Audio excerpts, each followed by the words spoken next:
9 साल के 2 बच्चों ने एक दिन अपने गैराज में पुरानी टूथपेस्ट की ट्यूब्स को पिघलाकर सचमुच के सिक्के ढालने शुरू कर दिए। सच में? मतलब वो असली सिक्के बना रहे थे? बिल्कुल। और दिलचस्प बात यह है कि वे कोई पेशेवर अपराधी नहीं थे। वे बस एक बेहद पढ़े लिखे वयस्क की इस सलाह पर अमल कर रहे थे कि पैसे बनाने के लिए अपने दिमाग का इस्तेमाल करो। अरे ये तो बहुत ही शाब्दिक अर्थ निकाल लिया बच्चों ने, है ना? तो आज की इस गहन चर्चा में, या कह लें इस डीप डाइव में, हम यही समझने की कोशिश करेंगे कि बच्चों की उस मासूम सी गलती फहमी ने असल में हमारी पूरी अर्थव्यवस्था की सबसे बड़ी खामी को कैसे उजागर कर दिया। दुनिया में ऐसा क्यों होता है कि एक तरफ लोग दिन रात मेहनत करके भी कर्ज में डूबते जाते हैं, और दूसरी तरफ कुछ लोग एक ऐसा सिस्टम बना लेते हैं जहां पैसा उनके लिए काम करता है। ये कोई किस्मत का खेल नहीं है। ये एक ऐसी छिपी हुई भाषा है जिसे कभी किसी स्कूल या कॉलेज के पाठ्यक्रम में शामिल ही नहीं किया गया। सही कहा। और मैं बहुत उत्साहित हूँ क्योंकि आज हम इसी भाषा को डिकोड करेंगे। तो चलिए इसे थोड़ा खोलकर समझते हैं। ये पूरी कहानी आखिर शुरू कहाँ से होती है?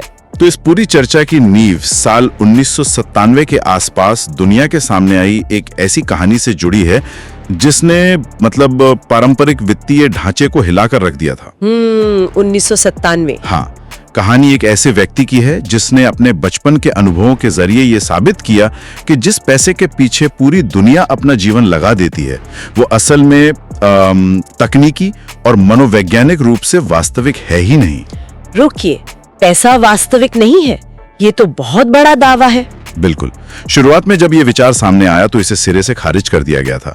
लोगों ने मजाक उड़ाया, लेकिन समय के साथ जो लोग इस व्यवस्था की हकीकत समझ गए वे वित्तीय स्वतंत्रता के शिखर पर पहुंच गए। तो चलिए इस कहानी के बिल्कुल शुरुआत में चलते हैं, क्योंकि इसका जो उद्गम है वो बहुत ही मार्मिक है। हाँ, बताइए। यह कहानी शुरू होती है रॉबर्ट नाम के एक 9 साल के बच्चे से। एक बार उसके स्कूल के कुछ अमीर सहपाठियों ने वीकेंड पर एक ट्रिप का आयोजन किया, लेकिन उन्होंने रॉबर्ट को आमंत्रित नहीं किया। और इसका कारण क्या था? कारण बहुत सीधा और क्रूर था। रॉबर्ट एक गरीब परिवार से आता था। अब एक 9 साल के बच्चे के मनोविज्ञान पर इस सामाजिक बहिष्कार का जो प्रभाव पड़ा, उसने एक बहुत बड़े सवाल को जन्म दिया। जाहिर है बच्चा आहत तो हुआ होगा। बिल्कुल।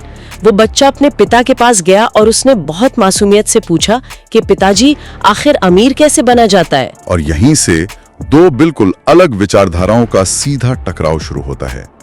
रॉबर्ट के जो असली पिता थे, जिन्हें इस पूरी कथा में पुअर डैड कहा गया है, वे कोई साधारण व्यक्ति नहीं थे। वे काफी पढ़े लिखे थे ना? बहुत ज्यादा। अकादमिक रूप से वे एक जीनियस थे।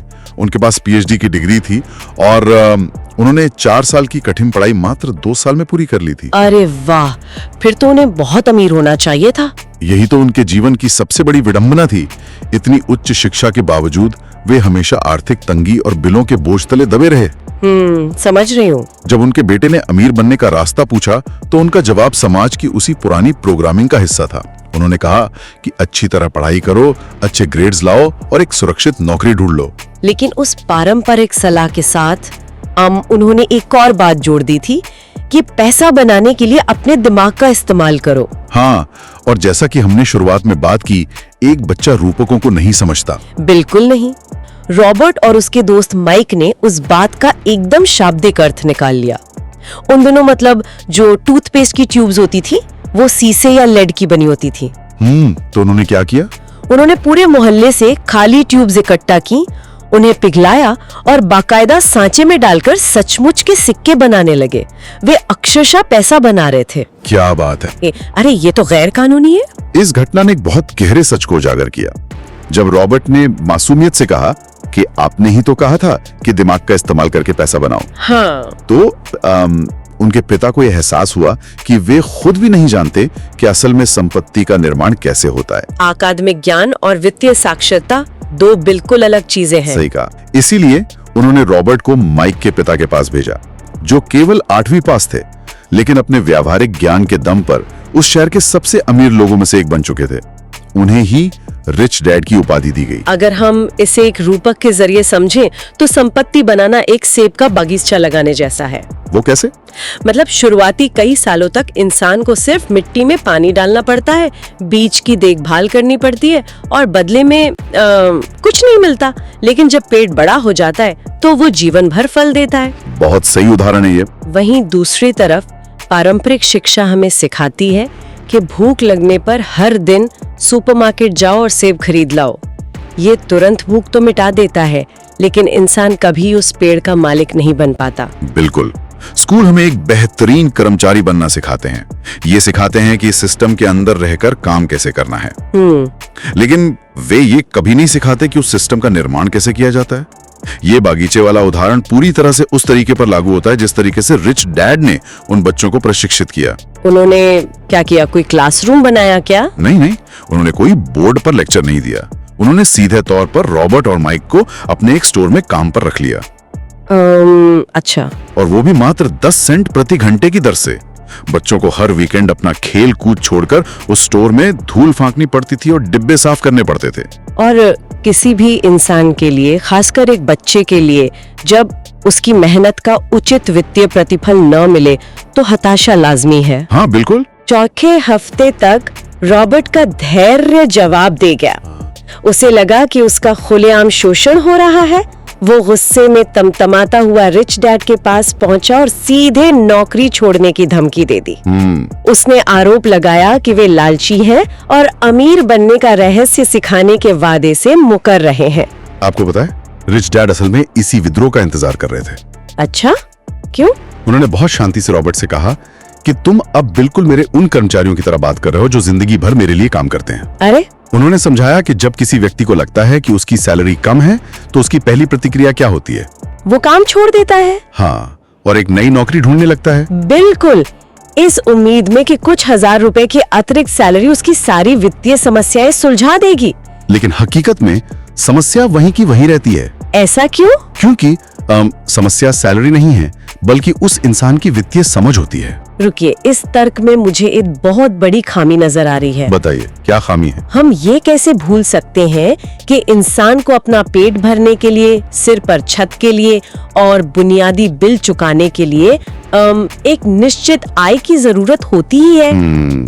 ये एक बहुत वाजिब सवाल है। बिना सैलरी के इंसान सरवाइव कैसे करेगा? अगर हर व्यक्ति नौकरी छोड़ देगा तो समाज कैसे चलेगा? देखिए, काम करना या बुनियादी जरूरतों के लिए पैसे कमाना गलत नहीं है।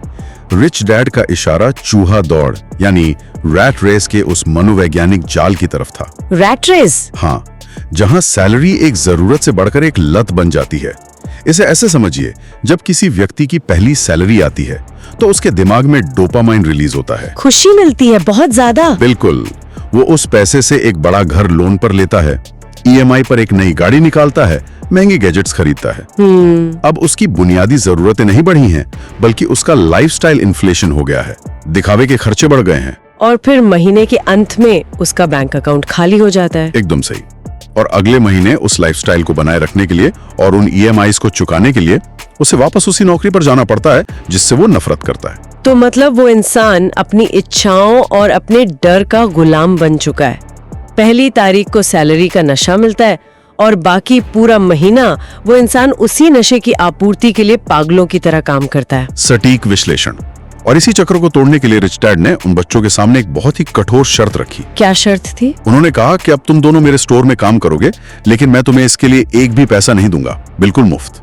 अरे, ये किसी भी आर्थिक रूप से संघर्ष कर रहे व्यक्ति को पागलपन लगेगा। मुफ्त में काम करने से बिल कैसे भरे जाएंगे? यहीं पर नजरिए का सबसे बड़ा शिफ्ट होता है। जब कोई व्यक्ति पैसे के लिए काम नहीं कर रहा होता, मतलब जब उसके दिमाग से सैलरी का वो नशा हटा दिया जाता है, हाँ, तब उसका दिमाग मजबूर होकर उन अवसरों को खोजना शुरू करता है जो उसके आसपास ही मौजूद होते हैं। लेकिन सैलरी के लालच में वो उन्हें देख नहीं पाता। बिल्कुल। और इसी मुफ्त के काम के दौरान रिच डैड ने पैसे की भाषा का सबसे तकनीकी और महत्वपूर्ण नियम सिखाया। और वो नियम क्या था? संपत्तियों यानी एसेट्स और दायित्वों यानी लायबिलिटीज के बीच का असली अंतर। ये एक ऐसा कॉन्सेप्ट है जो अकाउंटिंग की किताबों में बहुत जटिल तरीके से लिखा होता है, लेकिन वित्तीय रूप से साक्षर लोग इसे बहुत अलग नजरिए से देखते हैं। हाँ, उनका नजरिया एकदम सरल होता है। आम भाषा में कहें तो एसेट वो है जो व्यक्ति की जेब में पैसा डालता है भले ही वो सो रहा हो, और लायबिलिटी वो है जो जेब से पैसा बाहर निकालती है। एकदम सही परिभाषा है। लेकिन यहाँ मैं एक बहुत दिलचस्प विरोधाभास की ओर ध्यान खींचना चाहूंगी। एक मिडिल क्लास इंसान लोन पर घर लेता है और उसे अपनी जिंदगी का सबसे बड़ा एसेट मानता है। बिल्कुल। बैंक भी उसे एसेट ही कहता है, लेकिन असल में बैंक के लिए वो घर एसेट है, क्योंकि हर महीने उस घर से बैंक की जेब में ब्याज का पैसा जा रहा है। सही कहा। जबकि उस इंसान की जेब से हर महीने पैसा निकल रहा है, मेंटेनेंस जा रहा है, टैक्स जा रहा है। तो तकनीकी रूप से वो घर उस इंसान के लिए लायबिलिटी हुआ, है ना? ये एक बहुत ही उच्च स्तर की वित्तीय समझ है, और दुर्भाग्य से उच्च शिक्षित पेशेवर जैसे डॉक्टर, इंजीनियर या वकील वे भी अक्सर इसी भ्रम में जीते हैं। उन्हें लगता है कि एक महंगी कार खरीदना उनकी संपत्ति बढ़ा रहा है। बिल्कुल, जबकि यांत्रिकी के अनुसार डिप्रिसिएशन या मूल्यह्रास के कारण जैसे ही वो कार शोरूम से बाहर निकलती है, उसकी कीमत लगभग 20% गिर जाती है। बाप रे, 20% तुरंत? हाँ, उसके बाद उसका बीमा, सर्विसिंग और ईंधन लगातार आपकी जेब से पैसा खींचते हैं। तो अमीर लोग क्या करते हैं? अमीर लोग अपने पैसे का इस्तेमाल सबसे पहले ऐसे सिस्टम या पोर्टफोलियो बनाने में करते हैं जो नकदी प्रवाह यानी कैश फ्लो उत्पन्न करें। जब उन संपत्तियों से मुनाफा आने लगता है, तब वे उस मुनाफे से अपनी लग्जरी गाड़ियां या शौक की चीजें खरीदते हैं। मुख्य पूंजी हमेशा सुरक्षित रहती है। इसका मतलब है कि सिर्फ किसी प्रोफेशन में महारत हासिल करना काफी नहीं है। कहानी में भी स्पष्ट रूप से बताया गया है कि प्रोफेशन और खुद के काम या एम्पायर में क्या अंतर है। बिल्कुल। जैसे एक वकील होना प्रोफेशन है, वो हर घंटे के हिसाब से पैसा कमाता है। अगर वो कोर्ट नहीं जाएगा तो पैसा नहीं आएगा। सही बात है। लेकिन एक लॉ फर्म का मालिक होना, जहां दूसरे वकील आपके सिस्टम में काम कर रहे हैं, वो आपका अपना साम्राज्य है। और उस साम्राज्य को खड़ा करने की प्रक्रिया में सबसे बड़ा मानसिक बदलाव तब आता है जब कोई व्यक्ति बचत और निवेश के माध्यम से अपना पहला 1 लाख जमा कर लेता है। पहला 1 लाख? हाँ, या कोई भी एक महत्वपूर्ण आधार पूंजी। ये सिर्फ एक संख्या नहीं है, ये एक मनोवैज्ञानिक सीमा है। वो कैसे? जब इंसान के पास पूंजी जुड़ जाती है तो वो एक उपभोक्ता या कंज्यूमर से बदलकर एक पूंजी आवंटक बन जाता है। उसका नजरिया बदल जाता है। बिल्कुल, वो सोचने लगता है कि इस पैसे को काम पर कैसे लगाया जाए ताकि ये और पैसा बनाए। एक बार जब ये पूंजी काम करने लगती है तो इंसान को समझ में आता है कि वो अब तक सिर्फ कागज के टुकड़ों के लिए अपना समय बेच रहा था। एकदम सही। और यही हमें कहानी के उस सबसे विवादास्पद विचार की तरफ ले जाता है जहां रॉबर्ट निष्कर्ष निकालते हैं कि पैसा वास्तविक नहीं है। हाँ, ये बहुत लोगों को अजीब लगता है। मुझे भी लगा। सुनने में ये किसी सन्यासी का विचार लगता है, क्योंकि मतलब आखिर हम उसी कागज के टुकड़े या डिजिटल नंबरों से ही तो बाजार में सामान खरीदते हैं। तो वित्तीय यांत्रिकी के नजरिए से ये कैसे कहा जा सकता है कि पैसा असली नहीं है? इस यांत्रिकी को समझने के लिए हमें फियाट करेंसी के इतिहास को देखना होगा। पहले पैसा सोने या चांदी के भंडार से जुड़ा होता था। उसका एक ठोस मूल्य था। हाँ, गोल्ड स्टैंडर्ड। लेकिन जब से सरकारों ने पैसे को स्वर्ण मानक से हटाया, तब से पैसा सिर्फ एक विचार या सरकार के वादे पर टिका है। तो इसका नुकसान क्या है? नुकसान ये है कि सरकारें जब चाहें और पैसा छाप सकती हैं, जिससे इन्फ्लेशन यानी मुद्रास्फीति बढ़ता है, महंगाई बढ़ जाती है। बिल्कुल, और पुराने रखे हुए पैसे की क्रय शक्ति कम हो जाती है। इसलिए जो लोग सिर्फ बैंक में पैसा जोड़कर खुश होते हैं, उनका पैसा असल में हर दिन अपना मूल्य खो रहा है। तो अगर वो कागज का टुकड़ा असली संपत्ति नहीं है, तो असली संपत्ति आखिर है क्या? असली संपत्ति इंसान का अपना दिमाग और उसकी वित्तीय समझ है। दिमाग। धन असल में समाज की समस्याओं को सुलझाने और मूल्य प्रदान करने का एक बाय प्रोडक्ट है। मतलब एक नतीजा है। हाँ, एक वित्तीय रूप से प्रशिक्षित दिमाग बाजार की कमियों को देखता है, समस्याओं के समाधान निकालता है और सिस्टम बनाता है। अमीर लोग पैसे के पीछे नहीं भागते। तो वो किसके पीछे भागते हैं? वे संपत्तियों के निर्माण और अवसरों के पीछे भागते हैं। पैसा सिर्फ उस मूल्य को मापने का एक माध्यम बनकर उनके पीछे पीछे चला आता है। अगर दिमाग ही सबसे बड़ा एसेट है, तो लोग उसे वित्तीय रूप से प्रशिक्षित क्यों नहीं करते? कहानी में एक होनहार पत्रकार का वाक्य आता है जो इस विडंबना को बहुत खूबसूरती से दर्शाता है। अरे हाँ, वो पत्रकार वाली कहानी। वह पत्रकार अंग्रेजी साहित्य में बेहतरीन थी, लेकिन उसकी किताबें बाजार में बिक नहीं रही थीं। वह एक बेस्ट सेलिंग लेखिका बनना चाहती थी, ना कि सिर्फ एक अच्छी लेखिका। और जब उसने रॉबर्ट से उसका उपाय पूछा तो उन्होंने उसे सेल्स और मार्केटिंग का एक बुनियादी कोर्स करने की सलाह दी। रॉबर्ट का मानना था कि उसे लिखना तो आता है, लेकिन उसे बेचना नहीं आता। और आपको पता है, इस सलाह पर उस पत्रकार की प्रतिक्रिया बहुत ही रक्षात्मक थी। उसे लगा कि ये उसका अपमान है। उसने कहा कि वो एक बुद्धिजीवी है, उसके पास उच्च शिक्षा की डिग्री है और वो एक साधारण सेल्समैन के स्तर तक नहीं गिर सकती। यही वो अहंकार था जो उसकी सफलता के आड़े आ रहा था। अमीर लोग हमेशा नई चीजें सीखने के लिए काम करते हैं, लर्न टू अर्न। बिल्कुल। वे अपनी तनख्वाह के लिए नहीं, बल्कि उस स्किल के लिए काम करते हैं जो लंबे समय में उनके काम आएगी। दुनिया टैलेंटेड लेकिन आर्थिक रूप से संघर्ष कर रहे लोगों से भरी पड़ी है, क्योंकि वे अपनी कला को बेचना नहीं जानते। बिल्कुल, वे हारने के डर से खेलते हैं, जबकि जीतने के लिए खेलना एक अलग मानसिकता है। और यही बात हमें उन 5 प्रमुख मनोवैज्ञानिक दुश्मनों तक ले जाती है जो किसी भी इंसान को चूहा दौड़ से बाहर नहीं निकलने देते। ये 5 दुश्मन बहुत महत्वपूर्ण हैं। अगर हम इनकी यांत्रिकी को गहराई से समझें तो पहला दुश्मन है डर, खासकर पैसे खोने का डर। इंसान निवेश करने से इसलिए डरता है क्योंकि उसे लगता है कि उसका कमाया हुआ पैसा डूब जाएगा। डर को खत्म करने का तकनीकी तरीका यही है कि जोखिम को प्रबंधित किया जाए, उससे बचाना जाए, जैसे रॉबर्ट ने छोटी संपत्तियों में इन्वेस्ट करके शुरुआत की थी। दूसरा दुश्मन है संदेह या एनालिसिस पैरालिसिस। इंसान सोचता रहता है कि बाजार गिरेगा तब निवेश करूंगा, या जब मेरे पास ज्यादा पैसे होंगे तब शुरुआत करूंगा। बिल्कुल, और इस परफेक्शन के इंतजार में वो कभी शुरुआत ही नहीं कर पाता। और तीसरा दुश्मन जो मुझे लगता है कि हमारे समाज में सबसे गहरे तक बसा है, वो है आलस। लेकिन ये शारीरिक आलस नहीं है। तो क्या है? ये मानसिक आलस है, जिसे लोग अक्सर व्यस्तता के पीछे छिपा लेते हैं। लोग कहते हैं कि अरे मेरे पास निवेश के बारे में सीखने का समय नहीं है, मैं अपनी नौकरी में बहुत व्यस्त हूँ। हाँ, ये बहुत आम बहाना है। या फिर वे सिस्टम और सरकारों को दोष देने लगते हैं कि अमीर लोग सारा पैसा कंट्रोल कर रहे हैं।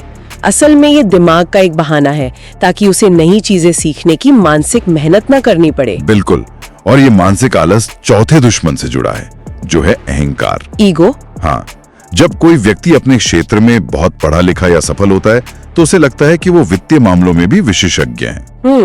अहंकार इंसान को ये मानने नहीं देता कि उसे कुछ नहीं आता। नई चीजें सीखने से ज्यादा मुश्किल होता है अपनी पुरानी गलत मान्यताओं को भूलना, अनलर्न करना। एकदम सही। और अंतिम दुश्मन है बुरी आदतें। वित्तीय दुनिया में सबसे बुरी आदत है खुद को सबसे अंत में भुगतान करना। ये बहुत जरूरी पॉइंट है। जब सैलरी आती है तो लोग पहले बैंक का लोन चुकाते हैं, मकान मालिक को किराया देते हैं, सरकार को टैक्स देते हैं और अगर कुछ बचता है तो उसे निवेश करते हैं, जो कि अक्सर नहीं बचता। बिल्कुल नहीं बचता। जबकि वित्तीय साक्षरता सिखाती है कि पे योरसेल्फ फर्स्ट, मतलब खुद को पहले भुगतान करें। हाँ, यानी आय का एक हिस्सा सबसे पहले अपनी संपत्तियों के निर्माण में डालें और फिर जो बचे उससे अपने खर्चे चलाएं। निष्कर्ष के तौर पर ये पूरी कथा सिर्फ ये नहीं बताती कि क्या करना है, बल्कि ये बताती है कि कैसे सोचना है। अगर कोई व्यक्ति इन 5 बाधाओं को पार कर लेता है, अपनी वित्तीय शिक्षा पर ध्यान देता है और संपत्तियों के निर्माण पर फोकस करता है, तो वो किसी भी आर्थिक पृष्ठभूमि से उठकर वित्तीय स्वतंत्रता हासिल कर सकता है। लेकिन इसकी शुरुआत ज्ञान से नहीं, बल्कि उस ज्ञान पर एक्शन लेने से होती है। तो पूरी चर्चा का सार यही है कि सोचने और योजना बनाने से आगे बढ़कर छोटे स्तर पर ही सही, लेकिन शुरुआत करनी होगी। जस्ट डू इट मानसिकता के साथ। बिल्कुल, क्योंकि मैदान में उतरकर जो व्यवहारिक ज्ञान मिलता है वो किसी किताब में नहीं होता। एकदम सही। इस गहन चर्चा को खत्म करते हुए मैं हमारे श्रोताओं के लिए एक बहुत ही विचारोत्तेजक सवाल छोड़ना चाहूंगी। हमने बात की कि कैसे ये पूरी व्यवस्था लोगों के लगातार काम करने और कर्ज लेने पर टिकी है। जरा कल्पना कीजिए, अगर कल से दुनिया के हर स्कूल के पाठ्यक्रम में पैसे की इस छिपी हुई भाषा जैसे एसेट्स, लायबिलिटीज, इन्फ्लेशन और नकदी प्रवाह, इसे अनिवार्य कर दिया जाए, तो क्या होगा? वही तो, अगर हर बच्चा ये समझ जाए कि उसे सैलरी के लिए नहीं बल्कि संपत्तियों के लिए काम करना है, तो क्या होगा? क्या ये आधुनिक अर्थव्यवस्था जो लोगों के अंधाधुंध खर्च और EMI के चक्कर पर निर्भर है, एक दिन भी खड़ी रह पाएगी? ये तो बहुत गहरा सवाल है। या फिर बिना उस चूहा दौड़ के ये पूरा का पूरा वैश्विक सिस्टम ताश के पत्तों की तरह ढह जाएगा? ये एक ऐसा पहलू है जो हमें ये सोचने पर मजबूर करता है कि क्या वित्तीय निरक्षरता कोई चूक है या फिर ये इस सिस्टम को चलाए रखने की सबसे बड़ी जरूरत है। इस पर जरूर विचार कीजिएगा।